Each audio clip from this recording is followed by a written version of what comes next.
Hello, brothers and sisters. The last time we spoke, I had recently just had to let it out, the simple fact of me backsliding in my spiritual walk. And the Lord He's been very gracious, very, very merciful on my life. I want to get in on something that has happened to me. The reason why I turned over my life in the first place. This is one of those visions the Lord gave to me. And I hope that somebody will be able to get something out of it the way that I have.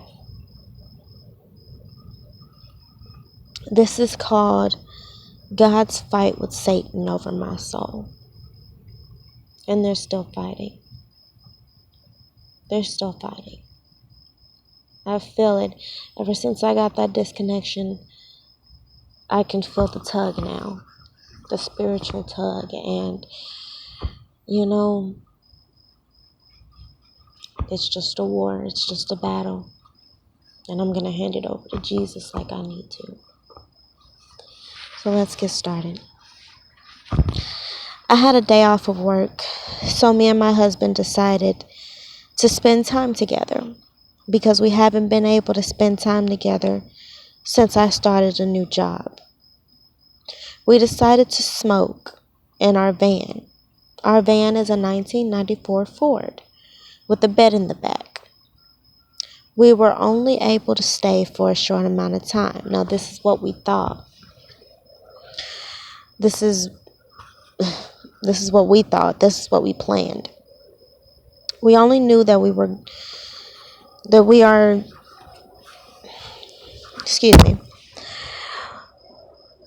only were able to stay for a short amount of time.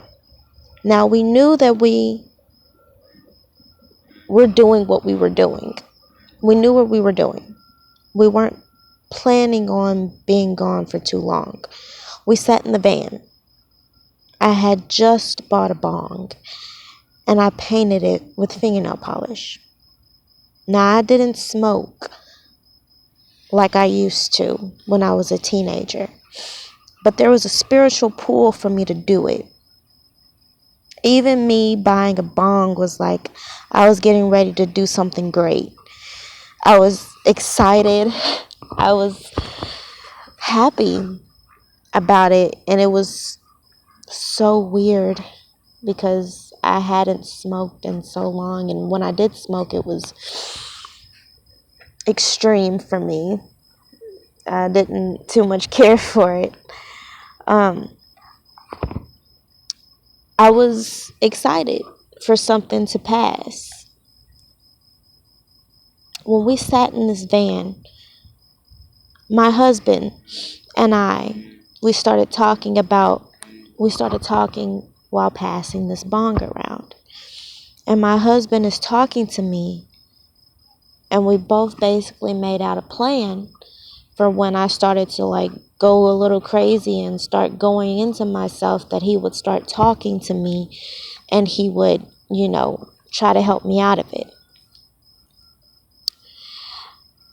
Basically start to freak out, if you guys don't know what I mean. I hit this bong 3 times. 3 times. That's symbolic. I'm going to bring that up later on in my channel. Number 3 is very symbolic. I hit this bong 3 times. Now, the 3rd time of me hitting this bong, baby was talking to me. He was telling me that everything was going to be okay. I started to freak out. I knew he was trying to reel me back. I started to feel my heart slow. my breathing increased. I was touching my face and just trying to keep it together. Now, while this was going on, I was able to see a different side to my husband, a complete non-caring side to me, and a side where he's asking if I'm okay. Do I want to lay down in the back? Do I want to go inside? Am I okay? And then him explaining that it's a different kind of high. Him trying to calm me down, but nothing was working. I started to get stuck. If you guys don't know what that means, stuck is when you kind of like stand still or stare at the wall. If you guys aren't familiar with it, then I don't really know how to explain it any better than that. It's kind of like you're a statue and you're just like, you're focusing on something so hard that, other people can't communicate with you. You can't get through. Like mentally, you're somewhere else. I tried to look for my sunglasses, and I heard a smart remark from my husband. I broke from my high, and I told him don't, because everything I hear from you, I will remind you later. I will remember later. He was quiet. I just couldn't keep my sunglasses on. It was like I wasn't supposed to. Like I wasn't able to see the way I wanted to. Like the glasses were blinders. As I sat there, I started to see a white room. Now I wasn't able to keep my sunglasses on. I started to see a white room. And I would go back and forth between the white room and being in the van. I would try to focus on things to get myself back to calm down. And my husband tried to watch me, to watch my face to see how I was doing. My husband noticed I was shaking. I remember he asked if I was cold, and he was getting really concerned about me. I remember I was shaking, but I wasn't. It was like in a different kind of sensation. It was a different kind of sensation. I started to stutter, and I got real quiet after a while. I was taken in my second surrounding and slowly realized where I was. I was between Satan and Jesus. I was hysterical. But the way my husband seen it was me crying and shaking my head in denial, kind of like this, like, no, this isn't happening. No, I'm crazy. No. That's how I looked to him. I remember noticing the room first. It was so white, so bright, it hurt my eyes.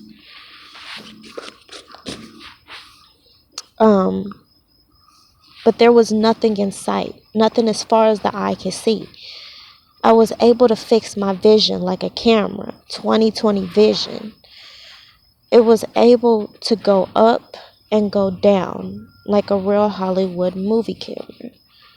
After I stared for a bit, I tried to talk to my egos after my other personalities. I tried to talk to one named Amishay. I remember asking her, well, this is crazy. What do you think about this, Ami?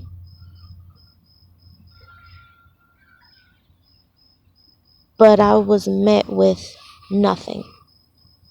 I realized I was on my own.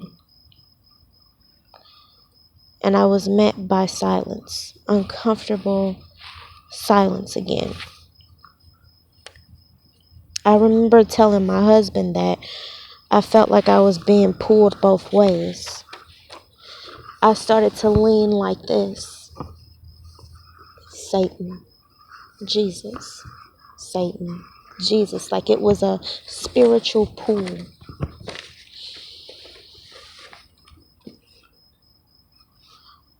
My husband said, "Now do you realize why I won't pick a side?" I wasn't even able to listen clearly after a while. He realized I wasn't there mentally, and he went back to not talking. I was taking the time to examine what was going on. It wasn't the simple fact that I didn't want to listen to my husband. I did. It was just, I believe that a greater power, Jesus, my Lord, the Most High, wanted my attention. So I gave him my attention. Whether that was me wanting to or not, doesn't really matter. He got my attention.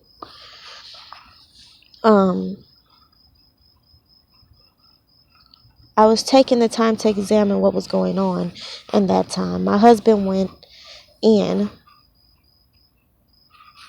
not wanting to wait on me anymore, because he was already tired as it was.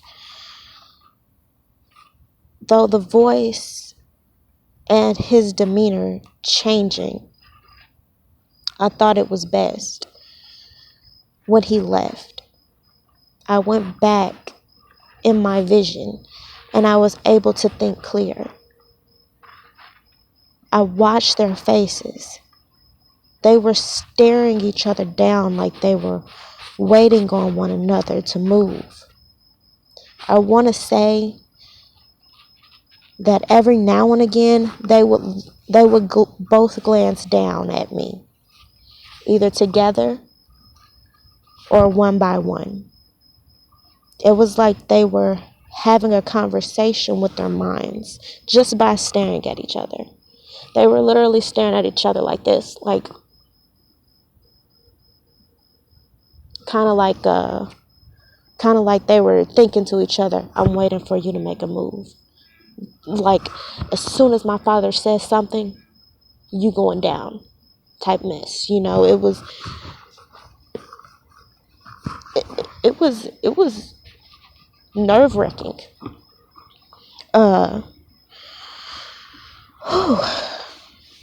They were staring each other down like they were waiting on each other to move. I want to say every now and again they would glance down at me.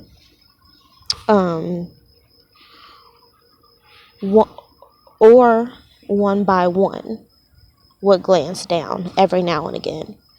It was like they were having a conversation with their minds. It was like I was a child watching its parents or family members fighting. Some of you guys will catch that. I watched in horror, realizing how big they were compared to me. They were giant, huge.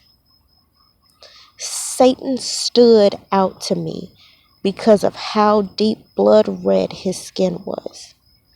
He was bold and had horns, but I knew this wasn't the real other face. Basically, what he really looked like. I knew this is what he really didn't look like. And when I zoomed in on Jesus, I seen a bit of a problem with his features also. We all know that Jesus is mixed. We all know that Satan is a man. But I felt like in that moment, they came to me with the mental state that I was in, that the only way I would be able to understand what was going on. So they went off of me from what I seen as a child, basically. I felt like coming to me down on my level, my human level, basically. That's what I got from that, basically. But I ignored it. I wanted to scream, but I felt like everything in me was being thought out. Like I was being heard, but basically, you know how two adults are talking and a child tries to talk, and they're just like, two adults are talking. You know what I mean? That's how it felt. I'm laughing about it now, but it was scary. I'm gonna check the time really fast. Okay. I felt like a child watching their family members fight. Like I said, watching them was agony. I wanted to scream, stop fighting. I felt like I thought it. And I felt like a little bit of a stop for a second. But then, like, I felt like I was being ignored again. I felt like I was being ignored again. I mean, I'm just trying to say it how I remember. But it went on to unheard ears. It almost felt like as they were talking that they were waiting on me to make a move, to see who I will choose. It was like when I realized that it was a game. It was like when I realized that it was game on. I looked at them one more time, but I was so high. I was like, but I was so high. It was like I was ignored. I ignored them. It was like I ignored them. But there was something keeping me focused now. I felt like somebody was like this. Like I was trying to keep my head up, but someone was like this. Like, come on, like you need to pay attention, And now I'm sure of it. Most likely being God or one of his angels or one of my guardian angels holding my head up. God in the room keeping me focused. Like he was holding my head up as I was out. Though I was able to see Satan make fun of me, talking to Jesus about letting me go. Basically, my ears started to turn in. He was saying things like, look at her. She's not even worth it. Satan sounded like a regular man. And as for the stare down, and as the stare down went on, there was a second where Satan was approached by another demon. Wait for it. Somehow I knew this demon was assigned to me. They stood there talking, laughing, playing, and watching me, and talking mess. The same thing I used to have to endure in school as a child when I got bullied. Now that I think about it, that's what they looked like. Children playing. And this took place in a dark room. So basically, this didn't happen in the white room. This happened in a dark room, a pitch dark room, but I was able to see them. I was looking right at them. So basically, God was showing me what Satan had in store for me. I was slowly understanding why would I want to live like that for the rest of my life when I had already had a peace to endure of it. When I've been running from that my whole life, it reminded me of people I grew up with and I cut ties from.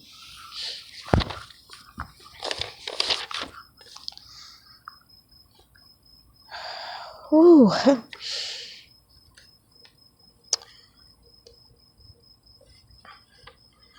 I was scared out of my mind after that. Ooh. My point of view was back into my body. I was going in and out of my vision. I was in the car again. Sorry, the wind's blowing my paper around. I was in the car again. Then out of nowhere, my point of view was in the front seat. Now I'm sitting in the passenger. So how is my point of view in the front seat? I was being watched by something. I couldn't see. And I felt like they were kind of like leaning on the wheel. You know how people do kind of like this? Looking at the person in the passenger seat. That's how I felt like they were. Like every time they moved, that's how my vision was. I was being watched by something. I couldn't see, and I wasn't able to see myself. Oh, sorry. I was being watched by something I couldn't see. I couldn't see what it was, but I was able to see myself sitting in my chair through their eyes. Out of nowhere, I started to hiss back and forth, left and right. I had a group of people talking to me saying things like, "Look at you, you're hissing," as in to say, "I'm disappointed in you." And I wanted to feel something, but it was like I was being controlled. It was like something in me was saying, "Don't care," after a while. And in a way, as I was looking at myself, it was like I was able to see sort of what the thing looked like going back and forth, hissing in my body. I was scared out of my mind. Like I said, after I seen that, I looked over.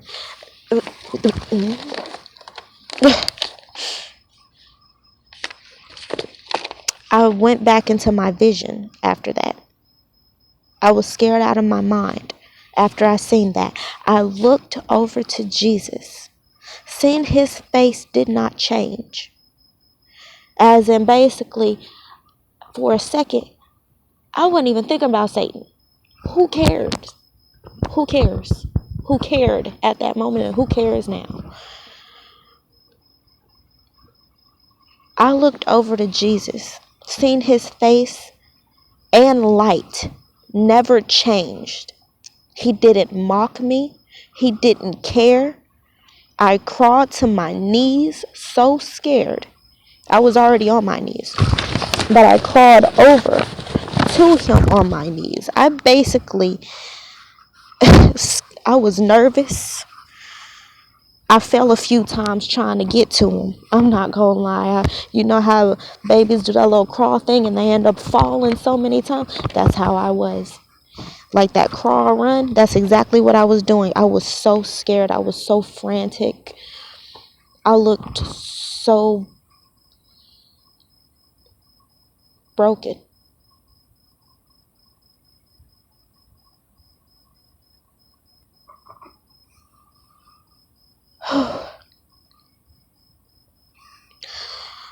I held on to his, I held on to his tunic, but his tunic covered his feet. I buried my face in his tunic. I wanted to wear what I thought at that moment was his skin at that point. When I was over near Jesus, Satan looked down at me like a statue, like, you know, when a statue moves in the movies, like a Night at the Museum. He looked down. Well, actually, they both did it, but they both looked. He looked down and he was like, slow. And he looked like I had made him just look like an idiot. It was like he wanted to kill me when I was at Jesus' feet. He wasn't surprised.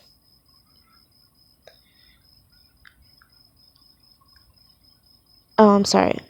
It was like he wanted to kill me at Jesus' feet. Jesus wasn't surprised. He kept his blank expression. And then he looked down at me. Jesus stopped, broke his concentration with him. I do believe. Jesus stopped, broke his concentration with Satan, looked up, and then looked down at me. And at that moment, I felt like Jesus was thinking, let's hope this is what you want. This is what you really want.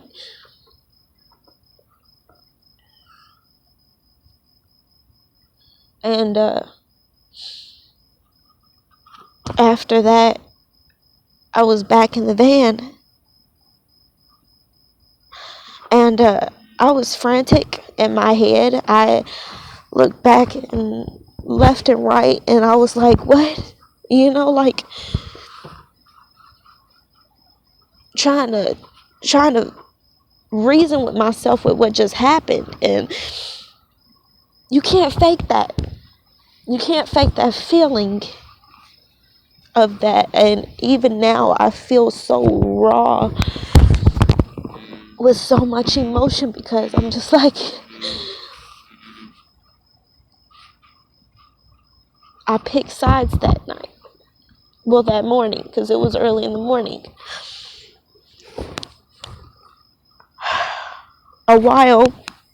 After a while, I pulled out my phone to cope, to try to cope, the only way I knew how. I did this, and a voice said, you know God doesn't like phones, right? And, you know God doesn't like phones, right? And I thought, surprised, I said, you don't? And another voice says to me, no. I think they are extremely disrespectful. At that point in time, I didn't really understand why. But now that I'm speaking to you guys about a little bit about the word, I understand now that they can get in the way of prayer.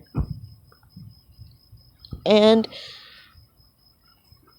just your mental stability and your growth with the Lord, it can mess that up. And I sat my phone down and I sat in silence, taking in everything that happened to me. By that time, the sun was up, and I had to do the spiritual walk of shame. I got in my car. I got in my room and stayed up a bit longer, in shock and scared. After a while, I went to sleep, still not understanding, but feeling more sure for the future. Now, it took me 2 times, I do believe, 2, maybe 3 times to write this down right, because I wanted to make sure that I preached this the right way. I want to let it be known. I just want to read something off to you guys,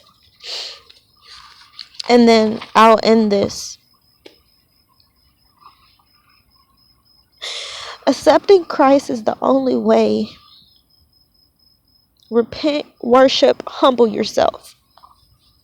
And I'm not just saying this to you guys, I'm saying it to me too.